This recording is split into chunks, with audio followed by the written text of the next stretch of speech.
Masyarakat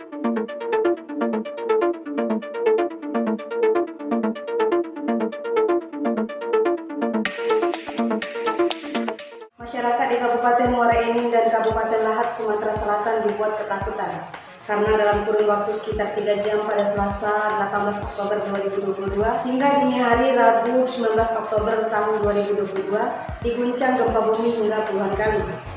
Gempa beruntun itu tidak terjadi dalam satu malam saja. Sebelumnya wilayah 2 kabupaten itu sudah diguncang gempa sejak 14 Oktober 2022 lalu. Di antara gempa tersebut ada yang berkekuatan cukup tinggi, kisaran adalah 2,5 hingga magnitudo 4,9.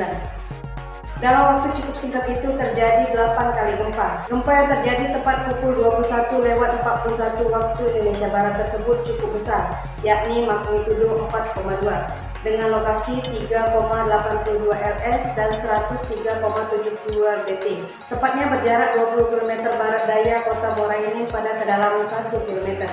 Gempa ini dirasakan warga di beberapa wilayah antara lain Lahat, Kecamatan Merapi, Kabupaten Lahat, Kota Muara Enim, Tanjung Inim, dan Kecamatan Semendo, Kabupaten Muara Enim. BMKG telah mencatat total kejadian gempa bumi sebanyak 18 kejadian pada wilayah ini. Gempa susulan merupakan proses menuju kestabilan energi pasca terjadi gempa utama. PMI terus berkomitmen jalankan misi kemanusiaan. Haja Febri Deru, Ketua PMI Sumsel, melantik Dewan Kehormatan dan Kepengurusan PMI Kota Lubuk Linggau masa bakti 2021-2026 di Gedung PMI Lubuk Linggau, Selasa 18 Oktober 2022. Dewan Kehormatan PMI Kota Lubuk Linggau diketuai Yeti Oktarina Prana. Dalam arahannya, PB menegaskan bahwa PMI terus berkomitmen menjalankan misi kemanusiaan dengan mengamalkan 7 prinsip palang merah dan bulan sabit merah. Sebagai Ketua PMI Sumsel, PB berharap kepengurusan yang baru saja dilantik dapat membimbing serta membina staf maupun relawan demi berjalannya tugas pokok kepalang merahan yang akan dilaksanakan. Ia mengajak jajaran pengurus PMI Lubuk Linggau serta para relawan untuk bekerja keras, membangun PMI yang kuat dan selalu hadir membantu, melayani masyarakat yang terdampak masalah sosial, bencana, konflik, dan mereka yang memerlukan perhatian yang perlu pelayanan kemanusiaan PMI. Sementara itu, Yeti Oktarina Prana seusai dilantik sebagai Ketua PMI Lubuk Linggau mengungkapkan dirinya memiliki kenangan khusus terhadap tugas kemanusiaan PMI saat bencana tsunami Aceh pada tahun 2004 lalu. Menurutnya, PMI menjadi garda terdepan dalam mengomandoi relawan Indonesia saat melaksanakan tugas. Terhadap amanah yang dipercayakan ini, saya ucapkan terima kasih dengan senang hati. Saya menerima kesempatan ini. PMI Lubuk Linggau akan berupaya selalu tanggap dan sigap terhadap bencana, tandasnya.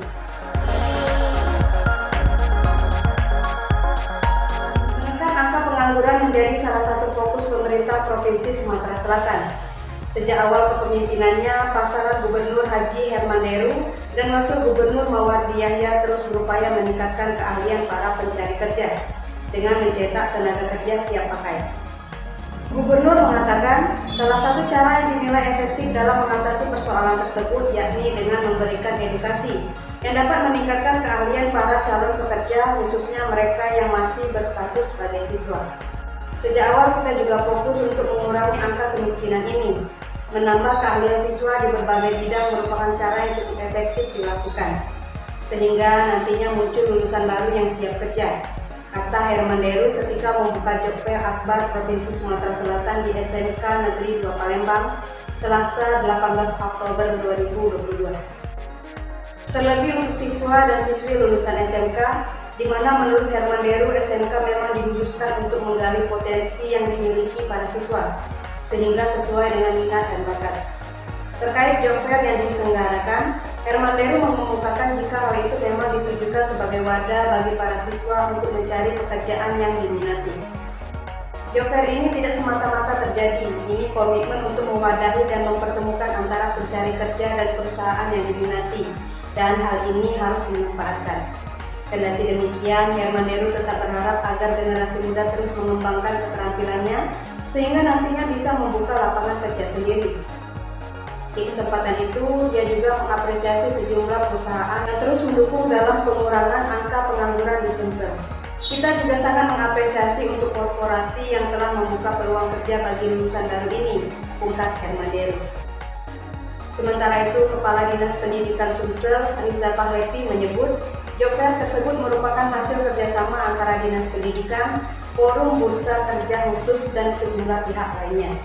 Ini merupakan langkah Pemprov Sumsel dalam membuka peluang kerja bagi generasi muda lulusan SMK, katanya.